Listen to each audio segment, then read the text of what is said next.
अस्सलाम वालेकुम। मैं हूं वकील अहमद, आपका physics teacher the learning concept academy से। प्रीवियस लेक्चर में हम लोगों ने मोशन से रिलेटेड कुछ टर्म जो है वो स्टडी की थी। आज हम मोशन से रिलेटेड एक बहुत ही इंपॉर्टेंट टर्म स्टडी करने जा रहे हैं, that is known as momentum. Momentum is the quantity of motion in a body and it depends on its mass and velocity. Momentum motion की एक ऐसी टर्म है जो कि किसी बॉडी के अंदर क्वांटिटी ऑफ मोशन के बारे में बताती है और ये डिपेंड करती है उस बॉडी के मास के ऊपर और वेलोसिटी के ऊपर। मैथमेटिकली हम इसको कह सकते हैं कि that is the product of mass and velocity and we can write it as P is equal to mv। P जो है that is the symbol for the momentum and that is a vector quantity, means कि जब हम velocity को mass से multiply कर रहे हैं we are getting a new physical quantity which is known as momentum। अब हम ये देखते हैं कि जैसे कि हमने प्रीवियसली देखा कि मास और वेलोसिटी के ऊपर मोमेंटम डिपेंड करता है, तो यहाँ पे हमारे पास दो बॉल्स हैं, एक टेनिस बॉल है जबकि दूसरा जो है वो क्रिकेट बॉल। अब दोनों का मास जो है वो डिफरेंट है जबकि वेलोसिटी हम कंसीडर कर लेते हैं कि सेम। इन दैट केस सामने जो है वो एक सैंड का बैग है। लेट्स से ये दोनों बॉल जब इस सैंड बैग से जाके टकराते हैं तो हम देखते हैं कि what is the effect of the balls when they striking the bag of sand. तो फर्स्ट ऑफ ऑल जब टेनिस बॉल जाके हिट करता है तो ये इतना ज़्यादा जो है वो सैंड बैग के अंदर जो है वो एंटर नहीं हो पाता, जबकि उसके मुकाबले में अगर हम इसको देखते हैं जी क्रिकेट बॉल को, तो वो ज़्यादा जो है वो इस बैग के अंदर जो है वो पियर्स कर जाता है या पेनिट्रेट कर जाता है। वजह क्या है कि क्रिकेट बॉल का मास ज़्यादा जबकि टेनिस बॉल का मास कम है, तो इट्स मीन कि क्रिकेट बॉल में मोमेंटम ज़्यादा जबकि टेनिस बॉल में मोमेंटम कम है। सेम इसी तरह से अब हम देखते हैं कि हमारे पास दो क्रिकेट बॉल हैं और हम वेलोसिटी के लिहाज से मोमेंटम को जो है वो अंडरस्टैंड करते हैं कि दोनों का मास अब सेम है जबकि वेलोसिटी जो है वो डिफरेंट होगी। और उसी तरह से सामने जो है वो सैंड बैग, तो इन दैट केस पहला बॉल जब इस सैंड बैग को हिट करता है तो कम पेनिट्रेट करता है, जबकि उसके मुकाबले में जो ज़्यादा वेलोसिटी के साथ बॉल जाके हिट करता है वो ज़्यादा पेनिट्रेट करता है। तो इट्स मीन कि अब यहाँ पे वेलोसिटी के लिहाज से हम मोमेंटम को देख रहे हैं कि वेलोसिटी ज़्यादा है तो मोमेंटम भी ज़्यादा, यानी कि क्वांटिटी ऑफ मोशन भी ज़्यादा। मतलब ये कि क्वांटिटी ऑफ मोशन ज़्यादा होने से क्या मुराद है? क्वांटिटी ऑफ मोशन ज़्यादा होने से मुराद ये है कि जितना ज़्यादा मोमेंटम होगा उतना ही हमें उस बॉडी के अंदर मोशन की मिकदार को कम करने के लिए ज़्यादा फोर्स रिक्वायर्ड होगी। नेक्स्ट कुछ पॉइंट्स यहाँ पे हम देख लेते हैं। If a body is at rest its velocity is zero and hence it's momentum is zero, but every moving body possesses momentum. मतलब कि अगर कोई बॉडी रेस्ट पे है, जितना मर्जी उसका मास है, लेकिन उसका मोमेंटम ज़ीरो होगा। लेकिन अगर कोई मूविंग बॉडी है then it will has momentum. Momentum is a vector quantity. The SI unit of the momentum is kilogram meter per second. In serious system, the unit of momentum is gram centimeter per second. Next अब हम momentum को force के लिहाज से देखते हैं। Let's say यहाँ पे हमारे पास दो व्हीकल्स हैं, एक कार है जबकि दूसरा ट्रक है। कार जो है वो लाइटर व्हीकल है जबकि ट्रक जो है एक हैवियर व्हीकल है।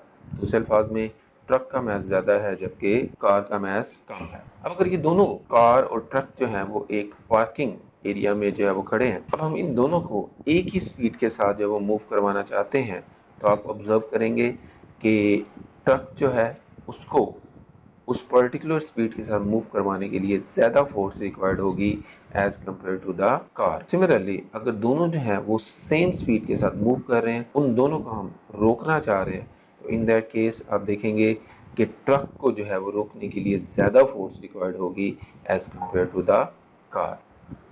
अब हम वेलोसिटी के लिहाज से मोमेंटम को ऑब्जर्व करते हैं। A bullet fired by a gun can easily pierce into human tissue before it stop resulting in casualty, जबकि उसके मुकाबले में the same bullet with moderate speed will not cause much damage. Why is it so? कि जब हम gun को bullet से fire करते हैं तो that is having a much speed as compared to the if we throw it or with our hand. तो in that case जब हम बुलेट को गन से फायर करते हैं तो वो कैजुअलिटी का बायस बनती है।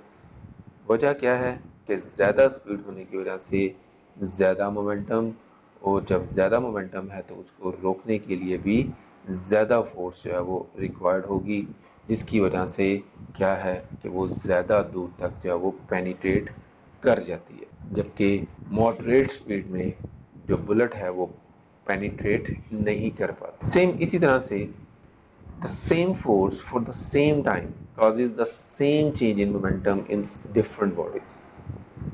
मतलब कि अगर दो डिफरेंट बॉडीज हैं और उन दोनों के ऊपर सेम फोर्स लग रही है for the same time interval, तो इन दैट केस उन दोनों बॉडीज के अंदर जो मोमेंटम में चेंज आएगा वो सेम होगा।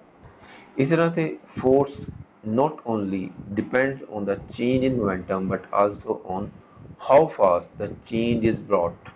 The greater the rate of change of momentum, the greater is the force। मतलब ये कि मोमेंटम सिर्फ फोर्स के ऊपर डिपेंड नहीं करता बल्कि उस टाइम के ऊपर भी डिपेंड करता है कि वो फोर्स कितने टाइम के लिए किसी बॉडी के ऊपर एक्ट करती है। मतलब ये कि अगर हम अपने पाँव से किसी कुशन को हिट करते हैं तो हमारे पाँव पे ज़्यादा चोट नहीं लगती, लेकिन उसके मुकाबले में अगर हम किसी पत्थर को अपने पाँव से हिट करें तो हमें जो है वो ज़्यादा चोट जो है वो महसूस होती है। वजह इसकी क्या है कि the time of impact with the cushion जो है वो इंक्रीज कर जाता है और due to the softness of the cushion, जबकि उसके मुकाबले में पत्थर के ऊपर जब हम ठोकर लगाते हैं तो इन दैट केस जो टाइम ऑफ इम्पैक्ट है वो बहुत शॉर्ट होता है, जिसकी वजह से जो चेंज इन मोमेंटम या rate of change in momentum जो है वो ज़्यादा होता है और आपको जो है वो फोर्स ज़्यादा महसूस होती है।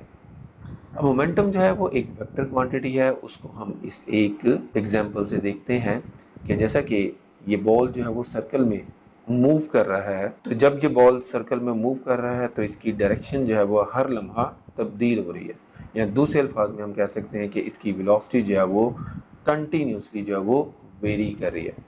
अब मैग्नीट्यूड ऑफ द वेलोसिटी जो है वो तब्दील नहीं हो रही, जिसकी वजह से मोमेंटम की मैग्नीट्यूड भी तब्दील नहीं हो रही क्योंकि मास सेम है और स्पीड भी सेम है, लेकिन डायरेक्शन के तब्दील होने की वजह से वेलोसिटी तब्दील हो रही है और जिसकी वजह से मोमेंटम भी तब्दील हो रहा है, तो जिससे हमें पता चलता है कि मोमेंटम एक वेक्टर क्वांटिटी है।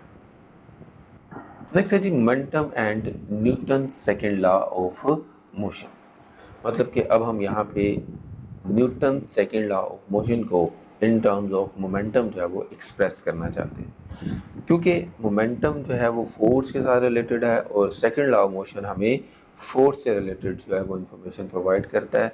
तो अब हम ये देखना चाहते हैं कि फोर्स का जो है वो मोमेंटम के साथ क्या रिलेशनशिप है। अब यहाँ पे हम एक बॉडी जिसका मास m है, जिसकी इनिशियल वेलोसिटी vi, और उसके ऊपर हम कुछ एक्सटर्नल फोर्स जो है वो अप्लाई करते हैं फॉर अ टाइम t, तो जिसकी वजह से उसकी वेलोसिटी जो है वो vf हो जाए। तो इन दैट केस उस बॉडी के अंदर प्रोड्यूस होने वाला जो एक्सेलरेशन होगा that is vf minus vi over t, और by Newton second law of motion the acceleration is given in that body is a is equal to f over m। अब ये भी जो है वो उस बॉडी का एक्सेलरेशन है, ये भी उस बॉडी का एक्सेलरेशन है, दोनों को हम आपस में इक्वेट कर लेते हैं।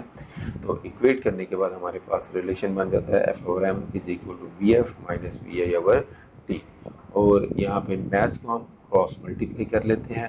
तो मैथ्स जब मल्टीप्लाई होगा तो इन दोनों टर्म्स के साथ मल्टीप्लाई होने के बाद हमारे पास एक फोर्स का रिलेशन आ जाता है M V F minus M V I over T. यहाँ पे एम वी एफ जो है वो फाइनल मोमेंटम है, जबकि पी आई जो है वो या एम वी आई जो है वो एक इनिशियल मोमेंटम है, जिसको हम लिख सकते हैं P F minus P I over T. तो यहाँ पे फाइनल में से इनिशियल मोमेंटम जब माइनस हो रहा है तो जो कि हमें ये प्रोवाइड करता है change in momentum over time. तो यहाँ से आप देख रहे हैं कि rate of change in momentum जो है वो फोर्स के बराबर है, और ये Newton second law of motion की एक और जो है वो डेफिनेशन है कि the rate of change in momentum is equal to force. For example, as a rocket accelerates, it loses mass because its fuel is burned and ejected to provide greater thrust. Next topic है जी हमारा impulse. Impulse क्या है जी? When a force acts on a body for a very short interval of time, the product of force and time for which the force acts is called impulse or the impulse of the force.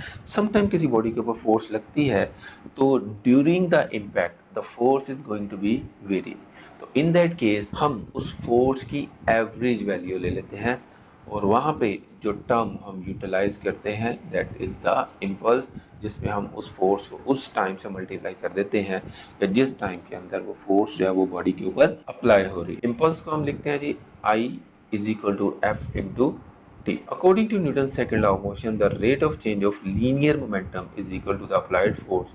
तो mathematically हम कुछ इस तरह से हम इसको लिख सकते हैं कि F की वैल्यू हम यहाँ पे पुट कर देते हैं mvf minus mvi over t। तो इस वैल्यू को हम यहाँ पे पुट कर देते हैं तो हमारे पास जो इम्पल्स का रिलेशन बन जाएगा mvf minus mvi over t into T. अब ये दोनों टाइम जो है वो सेम है, यानी कि जितनी देर में बॉडी का मोमेंटम चेंज हुआ और जितनी देर तक फोर्स जो है वो बॉडी के ऊपर असरअंदाज हुई, दोनों जो है वो बराबर हैं। तो ये टी इस टी से कैंसिल हो जाएगा, तो हमारे पास जो इम्पल्स का रिलेशन आ जाएगा that is M V F minus M V I. तो यहाँ से पता चलता है the change in momentum is equal to impulse. For example, when a bat hits a cricket ball, the force certainly varies from instant to instant during the collision. In such case, it is more convenient to deal with the product of force and time instead of either quantity alone.